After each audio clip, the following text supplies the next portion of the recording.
The sun had barely risen over the dusty fields when Ethan Hawley, the most stubborn rancher in Willow Creek, stepped off his horse with that same quiet determination he carried everywhere. Folks said he could hear a lie from a mile away and see through a storm if he wanted to. But today, for the first time, something felt different to him. He didn't know why until he heard a voice. "Don't look there," a girl shouted from behind the old barnsoft, frightened and shaking. Ethan turned, and there she was. A stranger! A girl with long dark hair, dust on her dress, and tears she tried hard to hide. She looked like she had run miles. Her hands clutched a small wooden box to her chest as if it held her entire world. Ethan, being Ethan, ignored her warning. He looked exactly where she begged him not to. Behind the barn lay a burned carriage, a half-broken lantern, and footprints that didn't belong on his land. Something terrible had happened. The girl swallowed hard. "Please, don't get involved. I just need a place to hide for a night. Then I'll be gone." Her voice trembled, but her eyes, those deep, fierce eyes, held courage most people never found. Ethan didn't ask her who she was. He didn't ask what she was running from. He just said, "Come inside. You're safe here." And with that, he changed both of their destinies. Her name was Lila Morgan. She spoke little, worked quietly, and kept that wooden box close every second. Ethan noticed everything, but he didn't push. Instead, he gave her jobs around the ranch, kept people from asking questions, and pretended not to catch her staring at him when she thought he wasn't looking. But Willow Creek was a town where secrets were currency, and Lila brought the biggest one yet. Rumors spread fast.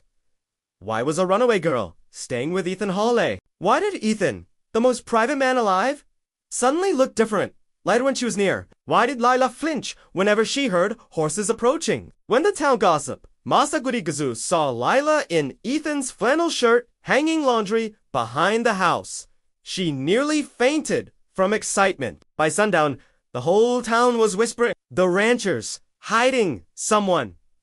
She's trouble. He's fallen for her." Ethan didn't deny any of it, because every day he spent with Lila, he fell deeper into something he couldn't name. He loved watching her laugh at his clumsy horseblays. He loved hearing her hum softly before sunset as she fixed dinner. He even loved her stubbornness, which matched his own. But he knew she carried something heavy, something that kept her awake at night, and he decided he'd earn her trust before asking anything. One stormy evening, Lila finally told him. She opened the wooden box. Inside was a set of documents, a crest, and a small gold necklace. "I'm the daughter of Judge Rowan Morgan," she whispered. Someone wants him destroyed. "They burned my carriage. They were going to kidnap me to get to him." Her voice cracked. "I ran because I didn't want my father to suffer. If they think I'm gone, they'll stop."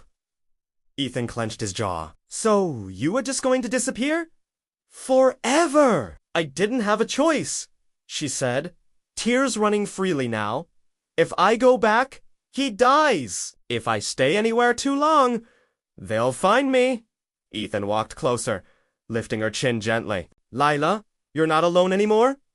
She shook her head. "You don't understand. Anyone who helps me is in danger." Ethan smiled softly. "I'm a rancher. Danger's the only thing that listens to me." For the first time, she let out a real laugh. A broken, shaken, but beautiful laugh. And something in Ethan shifted completely. He realized he didn't want her to leave. Not tomorrow. Not ever. But Willow Creek wasn't as quiet as it looked. 2 men rode into town the next morning asking questions. They flashed badges that weren't real, spoke smoothly about a missing young woman, and bribed more than one local to talk.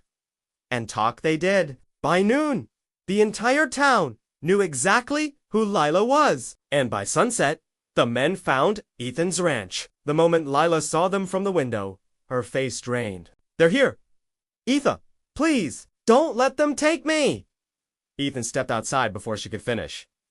"What do you want?" he asked, Calm as ever. The taller man smirked. A girl! She stole something important. Ethan didn't even blink. No one steals anything on my land. Oh, the man sneered. We'll see about that.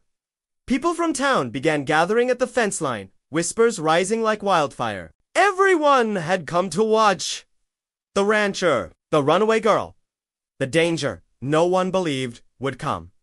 Ethan stood his ground. You're not taking her, he said. And then Lila did something she had never done before. She ran to him, grabbed his hand, and stood beside him.